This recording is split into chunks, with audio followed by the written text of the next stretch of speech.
C'est aujourd'hui un immense honneur et un grand plaisir de souhaiter la bienvenue à notre président de la République qui a pris solennellement le schéma de développement qui passe par l'accroissement des infrastructures.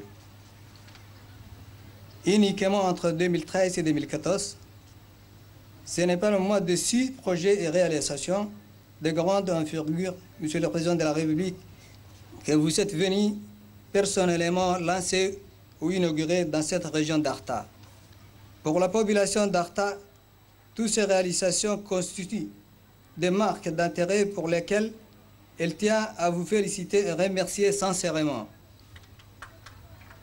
C'est pour cela que dans son ensemble, la population d'Arta, par ma foi, tient à vous exprimer, Monsieur le Président de la République, ce soutien total. La réalisation de cette station était une nécessité tant pour la région que pour la ville de Djibouti. Aussi, je voudrais saluer les efforts financiers et techniques de l'Union européenne entrepris pour la réalisation de cet ouvrage d'épuration d'Odyssée. Je conclurai en félicitant le ministre de l'Agriculture et l'ONIAD, maître d'ouvrage de cette réalisation.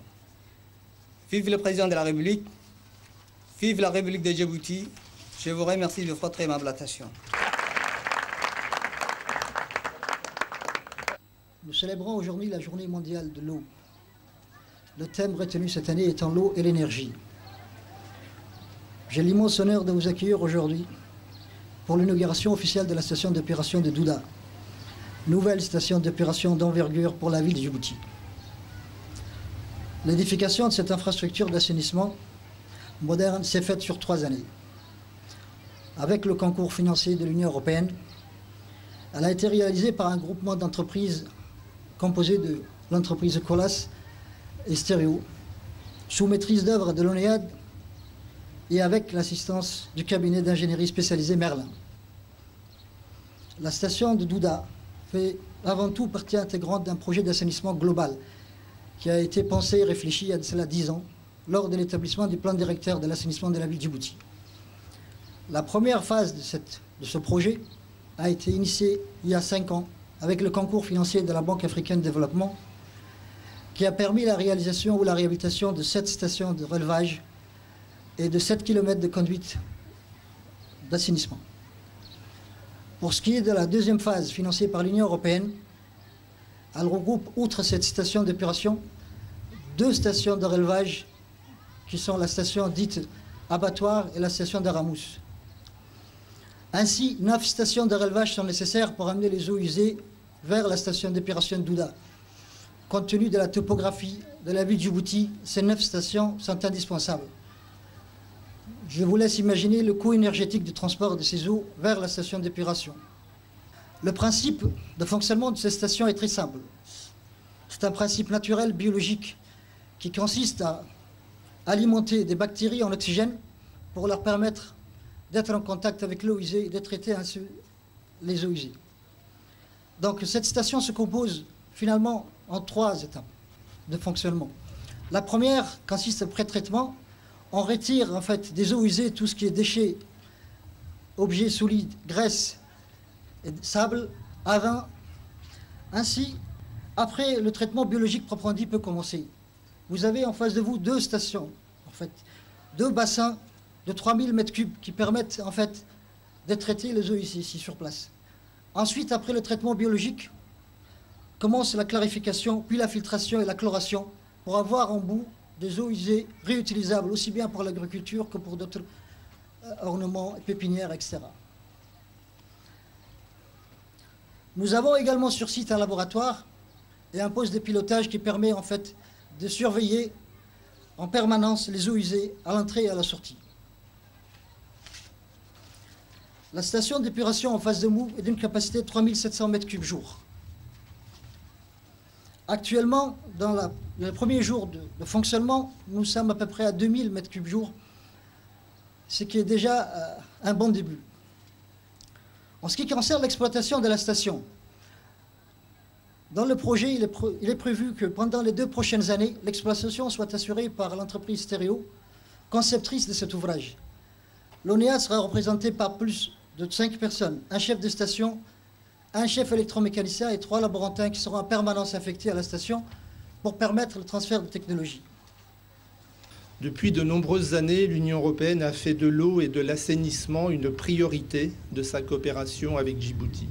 L'Europe cofinance par ailleurs avec l'AFD la collecte des eaux usées de Balbala grâce à l'installation d'un collecteur primaire qui sera raccordé à la station d'épuration de Douda.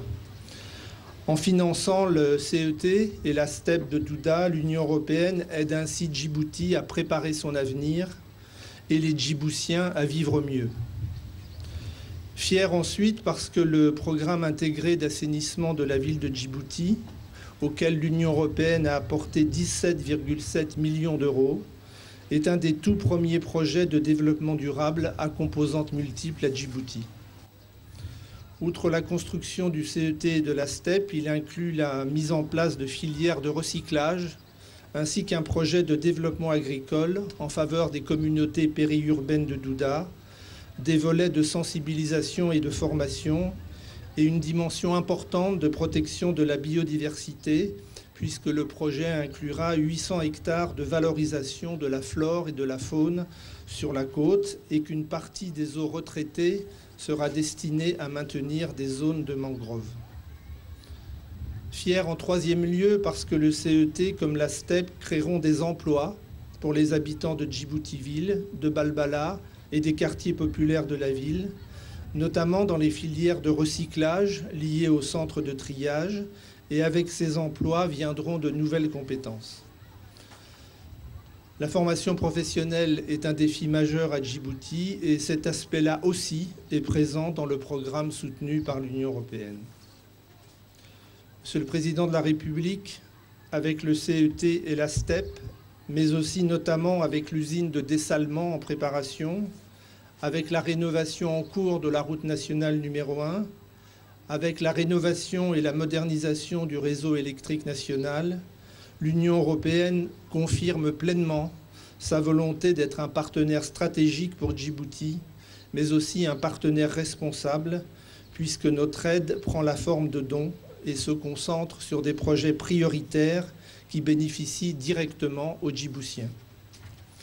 Alors que nous venons d'entrer dans le 11e Fonds européen de développement, pour lequel les montants pour Djibouti ont été doublés, l'Union européenne souhaite approfondir avec les autorités djiboutiennes les efforts entrepris dans les domaines de l'eau et de l'assainissement d'une part et de la sécurité alimentaire d'autre part. L'eau potable, une fois utilisée par les usagers, elle devient une eau usée. C'est 70% de l'eau que nous utilisons au niveau de nos ménages qui devient des eaux usées. C'est pour vous dire l'importance des eaux usées. Si ces eaux usées sont déversées dans la nature, comme vous le savez, c'est source de mortalité, ce n'est plus source de vie. C'est un centre de propagation des maladies. Mais cette eau, pour l'amener et le traiter, le transporter jusqu'à la station, ça demande une énergie extrêmement importante, estimée pour la partie déjà collectée, 4000 kWh par jour. Cette eau a un coût. 9 stations de relèvement en raison de la ville dont une partie est basse.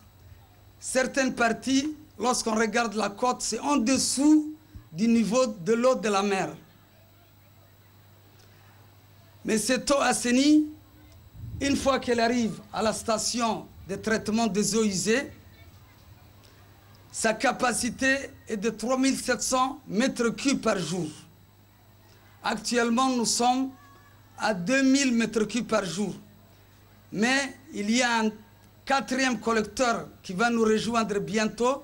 C'est le collecteur qui va collecter les eaux usées de Hodan 1, Hodan 2, Barouaga 2, Luxembourg, Cheikh Ousmane, Cheikh Moussa, et qui va passer par le pont d'Ambouli. Ce collecteur va passer par le quartier Carton, quartier 7, Cité-L'air, et il va arriver à la station S3, S2 de l'ex-abattoir. C'est pour vous dire qu'il y a tout un pont qui reste à faire, parce que Djibouti aujourd'hui, si je compte avec l'AFD, le maillage du réseau va couvrir, du réseau principal, elle va couvrir 70%. Mais les personnes, les ménages, les maisons collectées, c'est 20%. Parce qu'il ne suffit pas d'avoir un collecteur principal, encore qu'il faut qu'il y ait des réseaux secondaires. Et il faut que les maisons soient branchées aussi. Une fois qu'elle arrive ici, c'est là que je vais m'appesantir un peu. Lorsqu'elle arrive ici, l'eau, et une fois passée par le processus de la station biologique, elle se sépare en 2 parties. Il y a une partie avec la boue activée qui demande de l'énergie aussi, parce que les bactéries ne travaillent pas sans oxygène. Il faut qu'il y ait de l'oxygène, il faut qu'il y ait de l'énergie encore. Une fois que ça dépasse ce stade, l'eau est divisée en 2 parties. Ce n'est plus de l'eau usée, c'est de l'eau assainie. Cette eau usée assainie, il y a la boue sèche qui est séparée à part, 1,2 tonnes par jour. Il y a l'eau assainie qui passe par un clarificateur. Je ne vais pas me répéter, je vais rester à ce niveau-là. Mais ça devient de l'eau qui doit être utilisée pour l'agriculture et même pour l'aquaculture. Mais nous allons utiliser pour l'aquaculture. Cette eau, une fois qu'elle arrive, il y a un projet complémentaire que nous avons avec le ministère de l'Environnement qui va réhabiliter le périmètre agricole très prochainement des eaux usées traitées, et nous allons installer des agriculteurs professionnels. Nous avons au niveau de Demerjog une école, un centre de formation agricole. Nous allons donner la priorité à ces jeunes qui sortent du centre de formation agricole, mais comme ils n'ont pas beaucoup d'expérience, nous allons les coupler à de jeunes techniciens professionnels de Demerjog qui ont fait leur preuve dans la culture sous serre et qui, je vous l'ai dit, forment dans la pratique mes ingénieurs agronomes sortis de grandes écoles. Parce qu'il ne suffit pas d'avoir des diplômes, il faut mettre la main dans la pâte. C'est à ces jeunes couplés aux élèves qui sortent que nous allons donner au périmètre agricole. Par ailleurs, comme nous sommes en train d'embellir avec l'OFD et la FNP aussi, la ville de Djibouti par la plantation d'arbres, cette eau, il faut qu'ils utilisent cette eau pour qu'ils puissent arroser parce que c'est une eau riche en éléments nutritifs. Je me réjouis de procéder avec vous à l'inauguration de cette station d'épuration des eaux usées qui vient compléter le dispositif d'assainissement de la capitale. Comme vous le savez, l'accès à l'eau potable et à l'assainissement reste un des points essentiels à atteindre parmi ceux fixés par les objectifs du millénaire pour le développement. Notre pays a beaucoup progressé dans le domaine de l'accès à l'eau. En effet, ces dernières années, nous avons pu, à travers une politique volontariste, intensifier l'exploration de la nappe phréatique et investir dans l'installation de nombreux ouvrages hydrauliques en zone périurbaine et rurale. Les perspectives pour ravitailler la capitale en eau potable sont également plus réjouissantes grâce au projet de raccordement depuis la région d'Adegala en Éthiopie et le dessalement de l'eau de mer. En revanche, la question de l'assainissement est demeurée une source de préoccupation majeure au regard du retard pris sur le rythme du développement et de la densification particulièrement rapide de nos espaces urbains. Ce problème, nous le partageons avec la majorité des grandes villes. Aussi, parler de la problématique de l'assainissement revient à parler d'un défi urbain qui doit nécessairement trouver sa réponse dans la mise en place d'une politique de la ville intégrée et efficace. C'est parler aussi du défi technique qui doit permettre la modernisation du réseau urbain et la mise en place de solutions de récupération et de traitement des déchets solides et liquides adaptées et performantes. Parler de l'assainissement, c'est parler enfin du défi écologique qui nous renvoie à la question du développement durable et plus particulièrement la gestion durable de l'eau. À Djibouti, nous avons privilégié la cohérence dans les stratégies nationales et renforcé les missions des institutions en charge de l'urbanisme et de l'environnement pour accompagner le développement de la ville. Nous avons, avec l'aide de nos partenaires au développement, entrepris la rénovation du réseau de canalisation des 3 communes de la capitale. Nous comptons déjà 9 stations de relevage interconnectées. Aujourd'hui, nous atteignons une nouvelle dimension grâce à la technique, grâce à cette station d'épuration qui nous aidera à concilier les impératifs environnementaux avec ceux de la gestion durable des eaux, dans la mesure où une partie des eaux usées traitées pourront être réutilisées à des fins agricoles dans la localité de Douda. Beaucoup reste à faire cependant.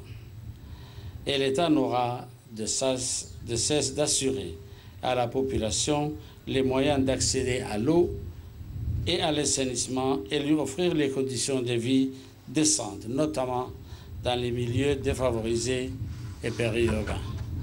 Dans le cadre de la réalisation de ce projet, l'expertise et le financement nécessaires. Mes derniers mots, je les réserve pour encourager mes concitoyens à adopter un comportement responsable et citoyen pour la préservation de cette ressource rare, mais vitale, qu'est l'eau, surtout quand chacun sait que les problèmes auxquels nous faisons face concernent avant tout le gaspillage dont elle fait l'objet. Je vous remercie.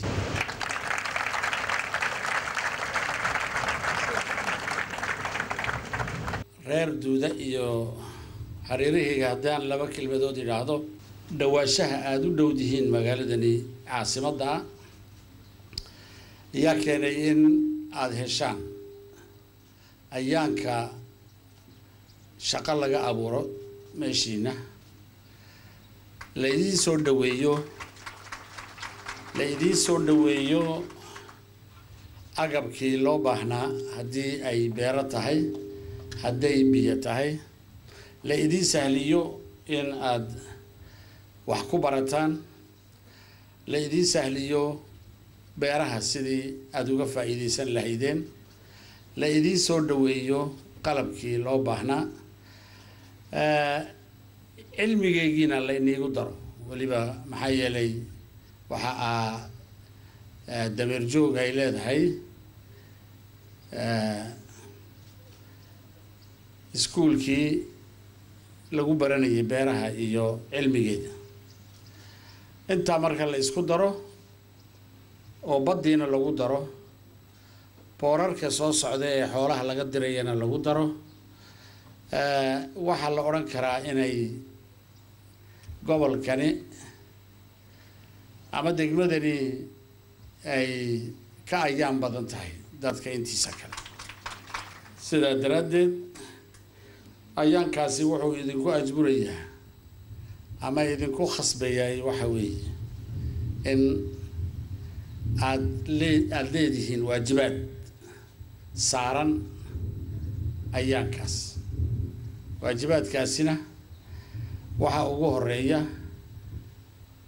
in aad dadka tilmaam u noqotaan haddii ay fayo dhowr tahay iyo haddii ay deegaan dhowr tahay labadaba waxaa loo baahan yahay in aad noqotaan dadkii lagu dayanaya aada noqotaan oo dadkan magaalada wax la ordaya qushaash la ordaya inaad u tilmaamtaan meesha loogu talagalay oo aad u diidaan inay meel walba ku daadshaan oo tirahdaan halkan baa loogu talagalay halkan keen dowladdu meel walba caskari ma dhigi karto waxaa loo baahan yahay inaad caskarteedii noqotaan oo aad badbaadisaan dalkiina aad badbaadisaan deegaankiina aad badbaadisaan noloshiina aad badbaadisaan dalkana aad qaybtiinii ka geysataan horumarkiisa dalkeennu ha noolaado shacbigeen duuda iyo dameeq joogna iyo carta dhammaanteed ha noolaadaan wasalaamu calaykum waraxmat ullah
Ensuite, on met un camion de déchargement ici et les déchets ultimes seront enfouis à l'intérieur du casier.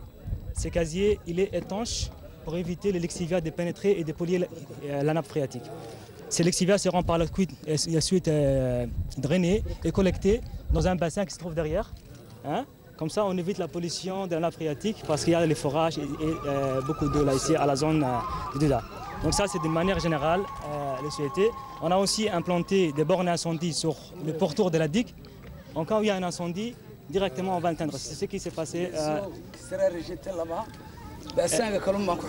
Exactement. Là on a séparé le casier d'enfouissement en deux parties pour séparer séparément, pour collecter séparément.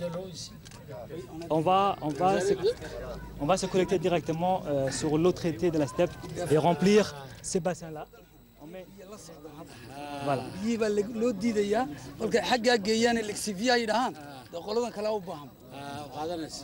Exactement.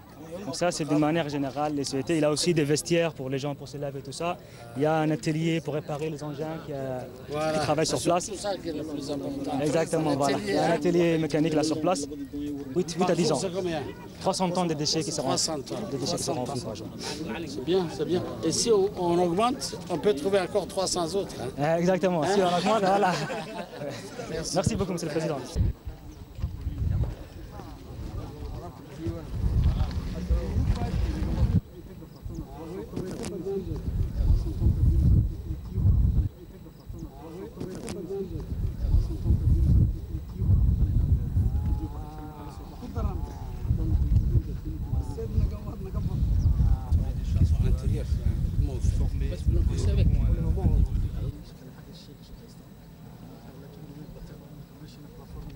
مدني مدحويني ما أنتو حد كشرتي حركة لبا مشروع حقيقي ودقمدن دمرتشوق يدودبا بل ير أدقو كدر يمكن وحن شوقنا هالكي اللي كيديني قشاشك كان واكي قدافدنا علم قونية أي هذا تذكير نوان ضادنا ونصومه وين دولة قاضي وين كشقيس وين وحكلا صباح وين آستو وإن كل كدم إن شاء الله تعالى قرآن لقى صار كل ك وحاسودني وفي دورك إلا إلالي يديجك إلا إلالي عافماتك لو إلالي يعني خرج بدن يا قلي خرج كاسنا وحويا ومدة درادي بالله قلي عافماتك درادي بالله قلي في دورك درادي بالله قلي سداس دي يعني حرب بدن بقلي هلا إلى شد بالله